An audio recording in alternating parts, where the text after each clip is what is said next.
But this time something strange kept happening. Every time he laid out a military strategy, every time they prepared an ambush, somehow their enemy already knew. As if they could see it coming, as if the king of Israel had a spy inside the war room. So he's furious. He called in his advisors and he shouted at them, "Who keeps leaking our plans? Which one of you is the traitor?" One of the servants spoke up nervously, It's not us, my lord. It's the prophet Elisha in Israel. He tells their king the very words you speak in your bedroom." "Well, then find him. Track him down. Now." Scouts came back with a report. He's in Dothan. So the king sent a massive force of horses and chariots and warriors, all to capture one unarmed prophet, one man. They arrived under the cover of night and took positions outside the city. And in the morning, Elisha's servant stepped outside and saw them, enemy troops surrounding them on every hill. And terrified, he ran back and said, "Sir, what are we going to do?" So this series this summer began with Elijah successfully calling down fire from heaven. But later, God didn't show up in a spectacle of fire or a fierce wind or an earthquake, but in a still small voice, the voice of sheer silence that asked, "What are you doing here?" His successor, the one who came after Elijah, was nothing like him. Elisha brought comfort where other prophets brought wrath. In stories like Elisha healing poisoned water. And in last week's story, Elisha brought a dead son back to life. And 2 weeks ago, Elisha instructed a military commander with a skin disease from an enemy nation to wash in a muddy river, which was an idea the commander at first found incomprehensible and insulting. And do you remember that after he was healed, he tried to give Elisha piles of silver and gold to say thank you, but Elisha told him, "No, healing is a gift. It's not something you can reward." But his servant Gehazi watched this exchange and decided he could cash in on this for himself. So he chased after Naaman and he lied that Elisha had changed his mind. And then he lied to Elisha about taking the riches for himself, and that greed, you remember, cost him dearly. Suddenly, Gehazi was covered in the same skin disease that once plagued Naaman. So in today's reading, that Gehazi, he's gone. And Elisha had a different servant. This was a new apprentice who hadn't yet learned to see the world through prophetic eyes. So we go back to the story. The king sent this massive force, right? Horses, chariots, warriors, to capture a single unarmed prophet. And in the morning, the servant stepped outside and saw them, enemy troops surrounding them on every hill, and terrified said, "Sir, what are we going to do?" Elisha didn't panic. He said, "Don't be afraid. There's more with us than with them." The servant looked. Still couldn't see anything. So Elisha prayed, and he said, "Oh Lord, open his eyes." And suddenly the servant's eyes were opened, and what he saw was breathtaking. All these mountains full of chariots of fire, which we'll hear as the postlude today. You'll recognize it. Chariots of fire, they're not to destroy, but to protect them. And then as the Aramean army moved forward to close in on them, Elisha prayed again, "Strike them with blindness." Now, this is not permanently, but so they would lose their way. Because you see, it was not for violence, it was to confuse them. And then Elisha walked right into the middle of them and said, "You're in the wrong place. Follow me, I'll lead you to the man you're looking for," said the man they were looking for. And with that, the prophet led the entire army to Samaria, the heart of Israel's territory, and straight into the hands of the Israelite king and couldn't believe his good fortune. But before doing anything, first asked the prophet, shall I massacre them now? And as you heard, Elisha shook his head, no. Right? Get this. Give them food and water instead. Wow. Let them eat and drink, and then send them home. And in one of the most unexpected military victories ever, Israel threw a feast for their enemies. The Aramean soldiers ate and drank and were sent back to their king, and as the story ends quietly, the Aramean raiders stopped coming into the land of Israel. Did you get that? They don't kill them, feed them, and send them home. And they stopped coming to raid. What a miracle. I mean, my God, talk about a miracle. Once again, unlike the bombastic Elijah, Elisha teaches about restoring, not destroying. I'm thinking this isn't just a tale from the past. It's a lesson in prophetic moral imagination today. Makes me think of ICE, circling Los Angeles in their intimidation raids. What if we prayed the same thing? Open their eyes, open the eyes of the ones at risk to see more people standing there to defend them than to attack. Let them open their eyes to see this not with their imagination, but really there, and then pray, oh Lord, blind the attackers. I mean, not permanently, not to hurt them, but to disorient them, for them to then open their eyes to see the cruelty they've become part of, the machinery of a wannabe dictatorship built on the delusions of white supremacy.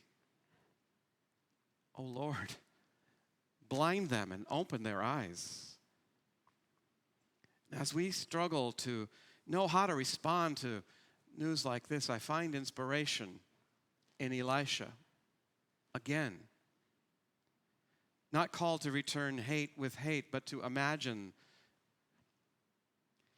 something like inviting those ICE folks to dinner, to a banquet. Unrealistic, I understand. But that's the kind of healing that Elisha was talking about, was modeling. And that's the power of moral imagination. And I just think in the middle of all this is the kind of thing that will help us respond embodied, in an embodied way. And today, as we celebrate the resilience of the LGBTQ community, I want to highlight our transgender siblings who are under attack as well every day. Laws no longer written to protect people. They're drafted to punish and to erase. And lies aren't just spoken, they're weaponized. And safe spaces shrinking, and medical care denied, and harassment escalating by political leaders, some calling themselves Christian. Why? To scapegoat and distract. Now, Elisha's servant saw an army and panicked. What are we going to do? And maybe like me, you're wrestling with the same question in the face of all this hate and all this fear and assault on, in particular today, queer life and trans dignity. What are we going to do? Well, what if we imagine divine presence not as a force, but as a fierce defense encircling the vulnerable with light? And even more, what if we became that presence? More than just using our imagination, surrounding and uplifting communities at risk. Elisha told his servant, don't be afraid. There are more with us than against us.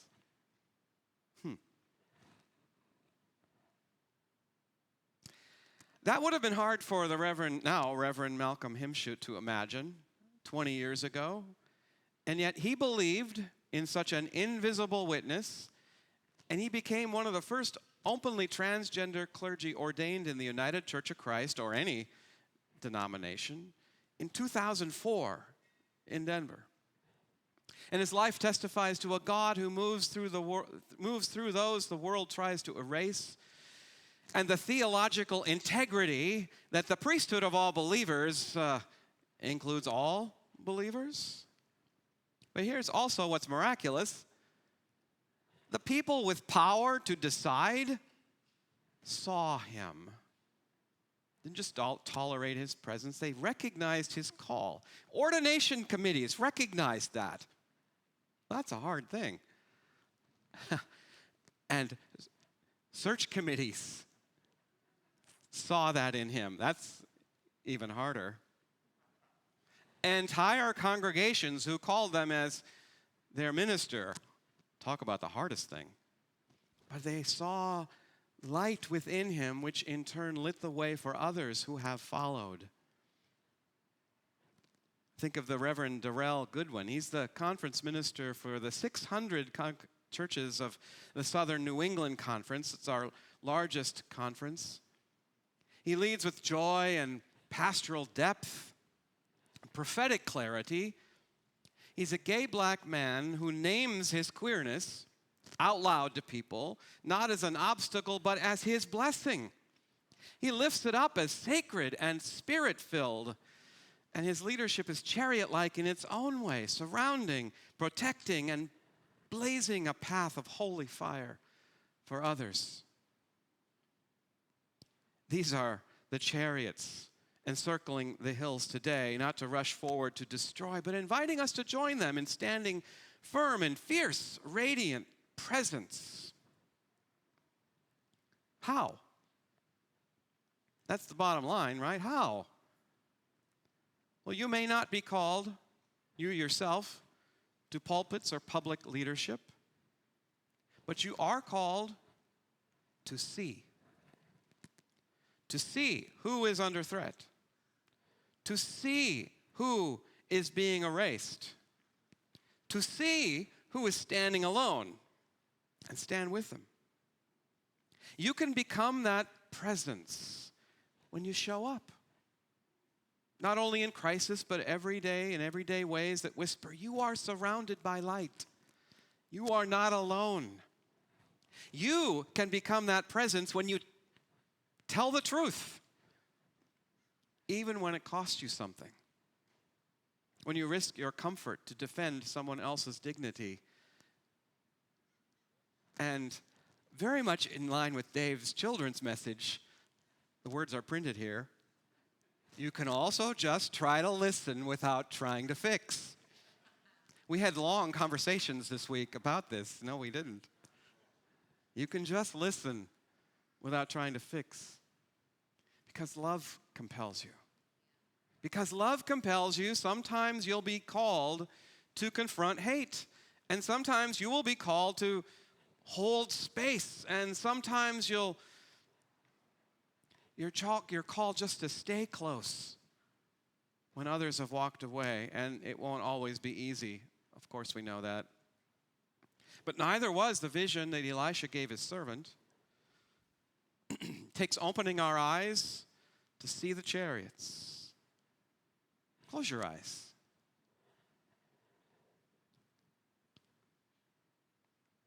Imagine chariots of fire surrounding. Open them and see them. It takes courage to become those chariots ourselves. But the promise still holds, there are more with us than against us. Pride is joy, born of survival. It is love that keeps rising even when the world tries to legislate it out of existence. It is trans kids in their first pair of affirming clothes. And it's drag queens reading stories with laughter and light. And it's elders holding space. It is chosen family at a communion table with glitter and grace. Pride itself is moral imagination in the face of violence.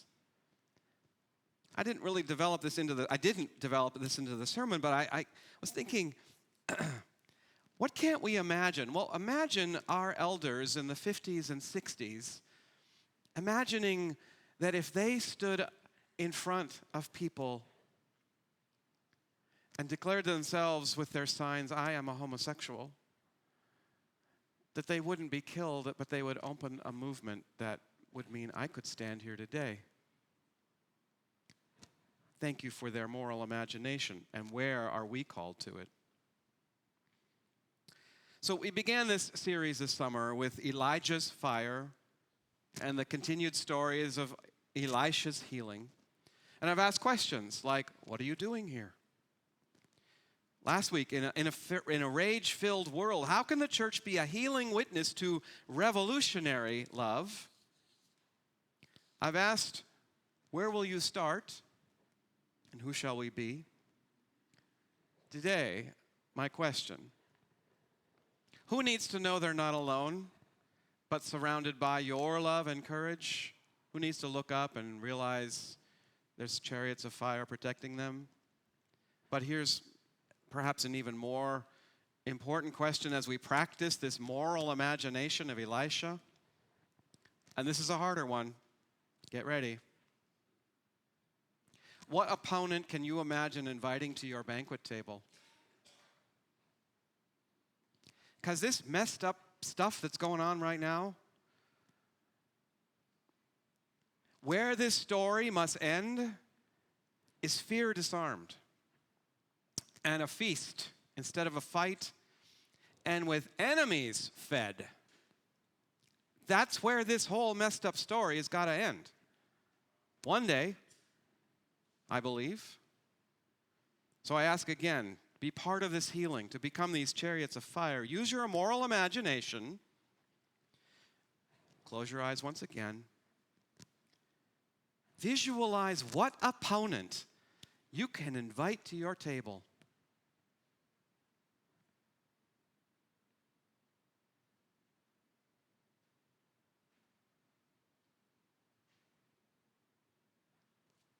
Amen.